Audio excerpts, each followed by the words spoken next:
రే please రా, కనీసం 2 రన్నైనా కొట్రా. నీకు ఆడడం రాదు, ఊరికనే కూర్చోమన్నా కూర్చోవు. పోరా, నాకు తెలుసు.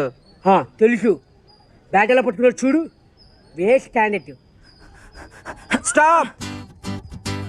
ఏమైందిరా? ఛే, రే మురళి గలీలో నించో. రే సురేష్, నువ్వు మిడ్డానికి వెళ్ళరా. చెప్పేది వినరా, మిడ్డానికి వెళ్ళు. అయ్యో దేవుడా, గణపతి లాంగానికి వెళ్ళరా. చెప్పేది వినపడిందా? లాంగానికి వెళ్ళు. వీడెందుకురా ఫీల్డింగ్ సెట్ చేస్తున్నాడు? మన కర్మ, నువ్వెయ్యి. స్టాప్. మళ్ళీ ఏమైందిరా? రే లక్ష్మీలరా. ఎందుకు? అర్జెంట్ రారా. ఈరోజు వీడి ఇలాగే మ్యాచ్ ఫినిష్ చేసేట్టున్నాడు. ఏంట్రా? ఇట్స్ చాలా క్లియర్ స్కై. సూర్యుడ్ ఇస్ మండింగ్. It's too hot. చెమట కోటింగ్. టైమ్